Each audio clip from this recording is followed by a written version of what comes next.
भिंड जिले में सिंध नदी के तट पर रिहायशी गांव में राज्य मंत्री ओपीएस भदौरिया ने दौरा किया, जहां जनता की आर्थिक बर्बादी का उचित मूल्यांकन कर उन्हें शासन से उचित मदद प्रदान करने का आश्वासन दिया। देखिए ये रिपोर्ट। दरअसल भिंड में बाढ़ आने के बाद मचे कोहराम का आलम अब सबके सामने है, जहां बाढ़ पीड़ित ग्रामीणों के पास सर पर रहने को छत नहीं है, कपड़े नहीं है, साथ कोई सामान भी नहीं बचा है। वहीं अब ग्रामीण केवल शासन की ओर से प्राप्त राशन की मदद से ही जीवित रहने के लिए भरण पोषण कर रहे हैं। वहीं ऐसे में राज्य मंत्री ओपीएस भदौरिया बाढ़ पीड़ितों के बीच पहुंचे और उन्होंने समूल नुकसान की भरपाई करने का आश्वासन दिया। जो स्थिति की भयावहता है वो आपके सामने है।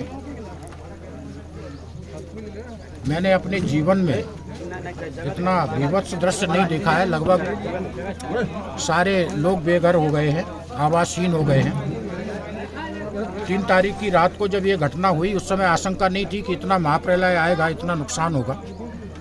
पर मैं धन्यवाद देना चाहता हूँ जिला प्रशासन को, चाहे पुलिस हो, चाहे राजस्व का प्रशासन हो, कलेक्टर हो, सबने बहुत ईमानदारी से मेहनत की। और ईश्वर की कृपा से ये है कि कुछ भी तरह की जनहानि नहीं हुई है। धनहानि हुई है। जिस दिन से ये घटना हुई है, मध्य प्रदेश के मुख्यमंत्री माननीय शिवराज सिंह जी, हमारे इस अंचल के नेता श्रीमान ज्योतिरादित्य सिंधिया जी दिन रात एक किए हुए हैं लोगों के पुनर्वास के लिए, उनके व्यवस्थापन के लिए। हम ग्वालियर चंबल संभाग के सभी मंत्रियों को उन्होंने निर्देशित किया है कि क्षेत्र में जाए, जनता के बीच में रहें, जनता के दुख और दर्द को दूर करने का प्रयास करें। तो पुनर्वास का कार्यक्रम बहुत तेज़ी से चल रहा है। लोगों को फौरी राहत पहुंचाई गई है।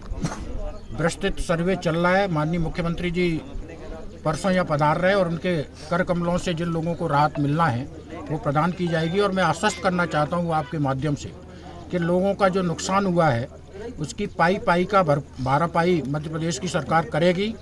और ये भी एक हमारे विचार है कि चूँकि 5-10 साल में इस तरह की आपदा आती है और जो नदी के किनारे लोग बसे हुए हैं वो आपदा से प्रभावित होते हैं और कभी कभी सब कुछ उनका ख़त्म हो जाता है।